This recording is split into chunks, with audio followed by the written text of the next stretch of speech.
Welcome back everyone to another episode of our English podcast for learners. Today, we're talking about something exciting. The future of space travel. Can humans really live on Mars? Is space tourism going to be a normal thing soon? Let's dive in. And joining me today is my new co-host, Sophie. Welcome to the show. Thanks. I'm so excited to be here, and this is such a fascinating topic. Space travel has always been a dream, but now it feels like we are getting closer than ever to actually living on another planet. Yes. And one of the biggest names leading this journey is SpaceX. Have you heard about their Starship rocket? Of course. It's their most powerful rocket yet, designed to take humans to Mars and beyond.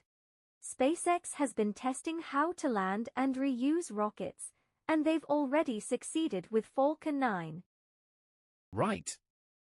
Before Falcon 9, rockets were used once and then thrown away, which was extremely expensive.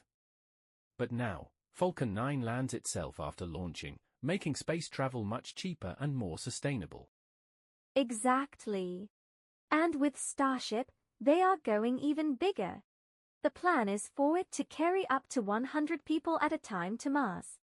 They've done multiple test launches, and even though some failed, that's how they improve the technology. Yes. And did you know that SpaceX wants to make space travel as normal as taking a plane? They believe Starship will one day fly people between cities on Earth in less than an hour. That's insane. Imagine flying from New York to Tokyo in 30 minutes.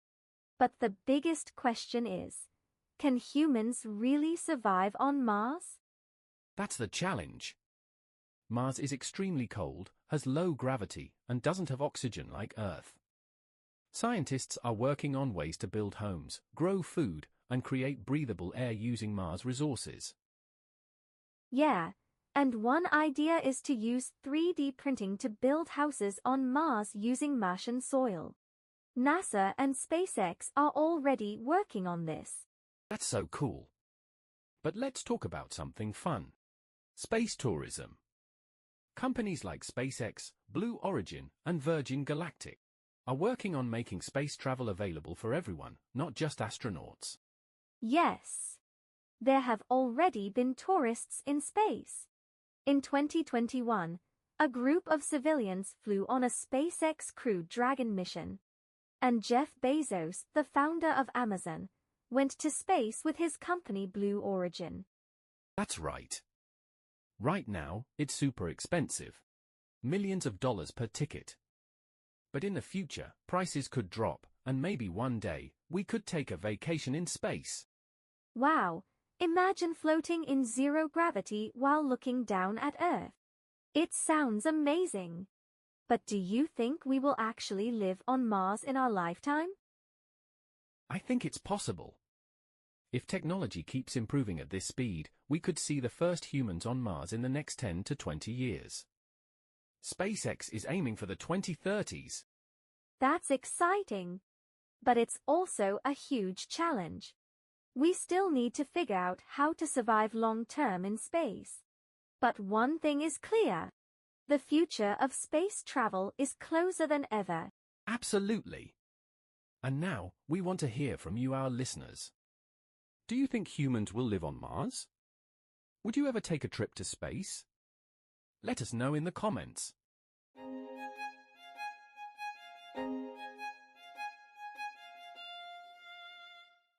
Now that we've talked about the future of space travel, let's dive deeper into one of the biggest challenges: can humans survive the journey to Mars? Scientists and engineers are working hard to answer this question. A trip to Mars isn't just about getting there. It's about keeping astronauts safe and healthy during the long journey and after they arrive. First, let's talk about radiation exposure. On Earth, we are protected by the planet's magnetic field, which shields us from dangerous space radiation. But in deep space, astronauts would be exposed to cosmic rays and solar radiation, which can damage cells, increase cancer risk, and even affect brain function. NASA and SpaceX are researching radiation-proof spacecraft materials. and even considering using water walls inside the spacecraft to absorb radiation. Another big challenge is zero gravity. In space, astronauts lose muscle and bone strength because their bodies don't need to support their weight. To fight this, they have to exercise for hours every day. But a trip to Mars would take at least 6 months, and scientists still don't know the full effects of living in zero gravity for that long. Some solutions include artificial gravity, a spinning spacecraft that mimics Earth's gravity. Then there's the mental challenge. Imagine being stuck in a small spaceship for months, millions of kilometers away from Earth. Astronauts would need strong teamwork, mental resilience, and ways to stay entertained. Some studies suggest using virtual reality to help astronauts feel connected to home. And finally, what happens when they reach Mars? The planet has low gravity, which could cause health problems after long-term exposure. There's also the challenge of growing food, producing oxygen, and keeping warm in the freezing Martian environment. Despite all these challenges, scientists believe that with the right technology and preparation, humans can make it to Mars and survive. SpaceX, NASA, and other space agencies are already testing solutions to make this dream a reality. What do you think? Would you be willing to take the risk and travel to Mars? Let us know your thoughts.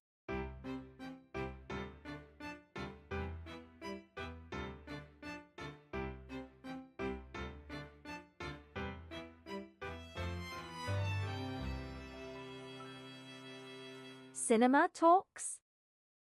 Now, let's dive into our Movies of the Week segment.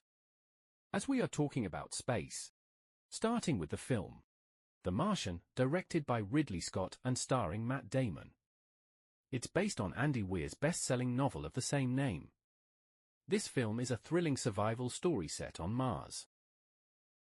The plot follows astronaut Mark Watney, played by Matt Damon, who is accidentally left behind on Mars after a failed mission. The film explores his determination, ingenuity, and resilience as he fights to survive alone on the red planet. Watney has to find creative ways to grow food, produce water, and communicate with Earth. The movie is an interesting mix of science fiction and realistic survival tactics. While some parts are dramatized, many of the challenges Watney faces, like growing potatoes in Mars soil and figuring out how to survive without the basic resources, are based on real science and possible solutions. What I really liked about The Martian is how it shows the human spirit. Watney never gives up, no matter how impossible the situation seems. He keeps a sense of humor throughout the movie, which helps him stay focused on the solution, not the problem. The film also has a great supporting cast, including Jessica Chastain, Chiwetel Ejiofor, and Kristen Wiig, who all bring their characters to life in a very compelling way. The direction, cinematography, and special effects are top-notch, making it feel as if we are actually on Mars. Now, you might be wondering, could this really happen? While The Martian is a work of fiction, it's grounded in realistic ideas, and it shows how humanity might eventually colonize Mars, and the challenges we'll face in doing so. It's a great watch for anyone interested in space exploration, survival stories, or just an exciting adventure. So, if you haven't seen The Martian yet, I definitely recommend checking it out. It's an inspiring and entertaining movie that brings the idea of life on Mars closer to reality.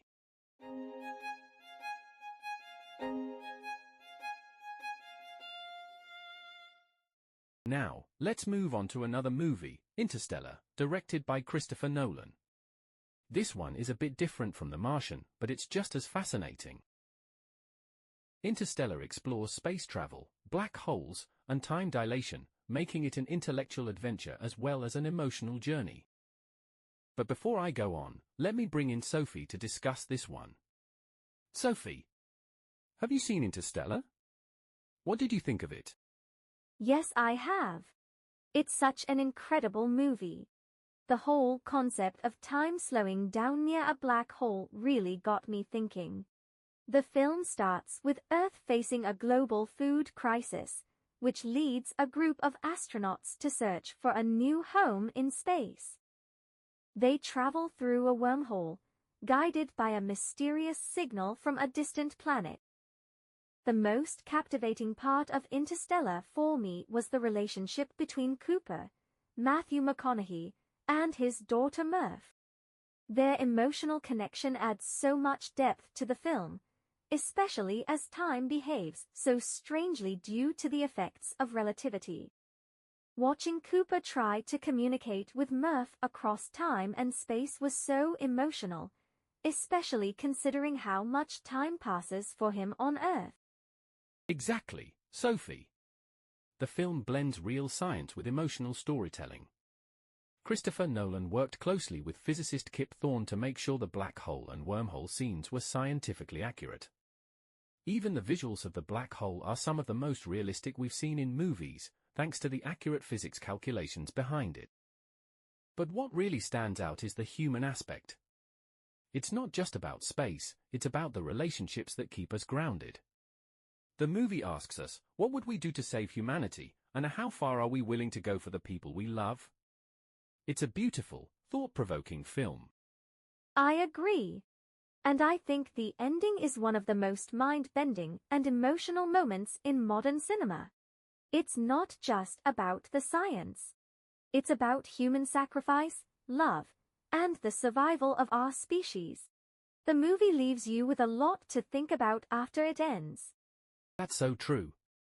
Interstellar makes us question what might be possible in the future, not just in terms of space travel, but also the importance of human connection, even across vast distances in space and time. If you haven't watched it yet, I highly recommend you do. It's a blend of science fiction, philosophy, and deep emotions. Plus, the performances by the cast are amazing, especially Matthew McConaughey, Anne Hathaway, and Jessica Chastain. Interstellar is a must-see for anyone interested in space exploration.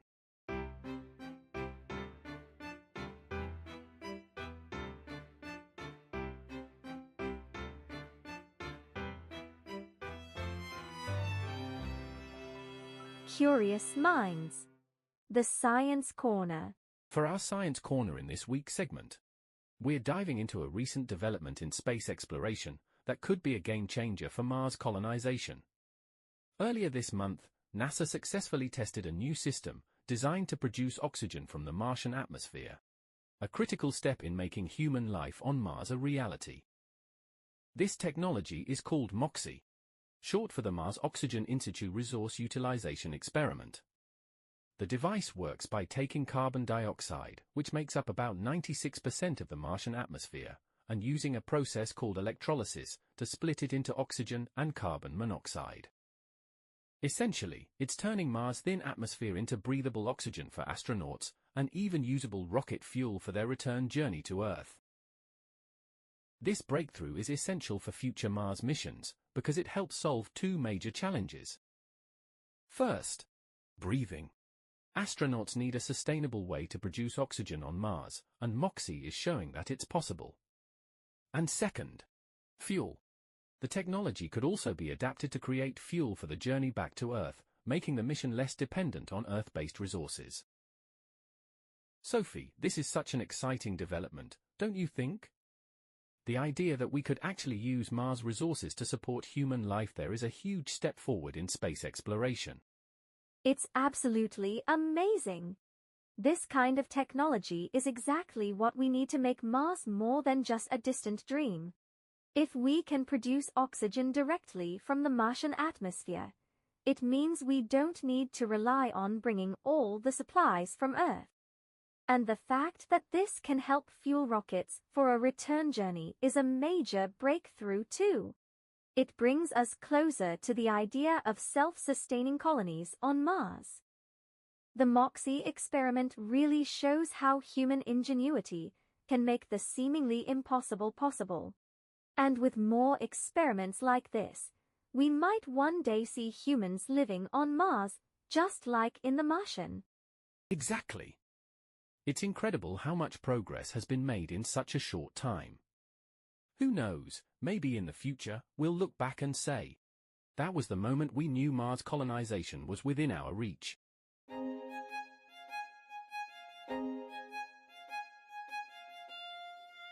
Words of wisdom.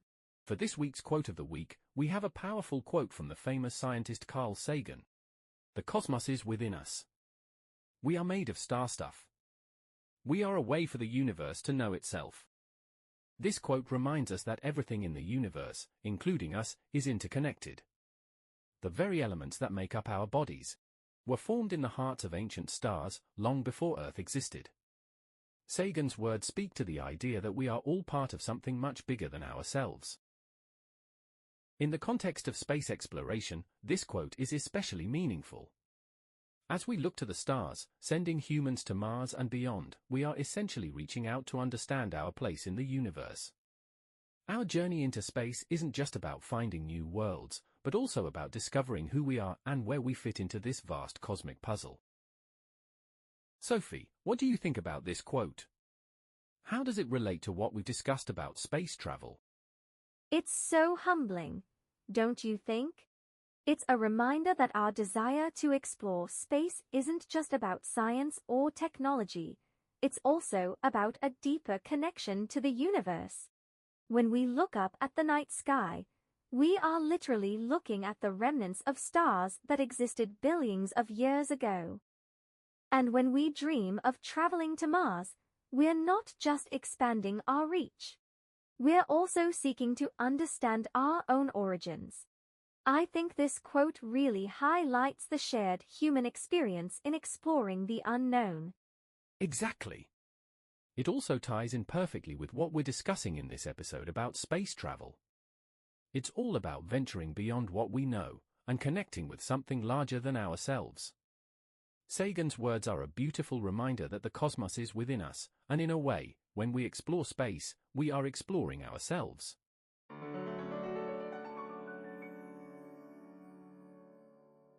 Welcome to the listener questions of the week. These questions are based on the topic from our previous episode, where we discussed the dangers of AI. Let's jump right in. Sophie, are you ready? Absolutely. Let's go. All right, first question. What do you think are the biggest risks of AI taking over jobs in the future? Okay, that's a great question. The biggest risk is that AI could replace jobs that are typically done by humans, especially in fields like manufacturing, customer service, and even some areas of healthcare. While AI can improve efficiency and productivity, the challenge is ensuring that people who lose jobs can find new ones. This is a key issue that needs to be addressed by governments and businesses to make sure human workers aren't left behind. Absolutely. It's not just about technology, but also about how we manage its impact on society and employment. All right, here's another one. Do you think AI will ever be able to have emotions like humans? What's your opinion, Sophie? Well, right now, AI can simulate emotions based on how it's programmed, but it doesn't truly feel emotions the way humans do. AI might be able to recognize and respond to human emotions, but I think real emotional intelligence is still beyond its capabilities. While AI might be able to mimic empathy, the complexity of human emotions, with all their nuances, is something AI can't fully replicate. That's a very good point. AI might get better at simulating emotions, but it won't replace the genuine, human experience. Now for the last one. Do you think AI is dangerous, or do you think it will benefit humanity in the long run? Well, I think it's a little of both. AI definitely has the potential to benefit humanity in many ways, like improving healthcare, solving complex problems, and making our lives easier. But it also comes with risks, especially if it's not carefully managed. The key is to make sure AI is developed ethically, and is used in a way that benefits everyone, not just a few. It's important for us to guide AI's growth, so it doesn't end up causing more harm than good. Yes, exactly. It's about balance and making sure we use AI responsibly. Okay. That wraps up this week's listener questions of the week. If you have questions from this episode or past episodes, feel free to send them in, and we'll be happy to answer them next time.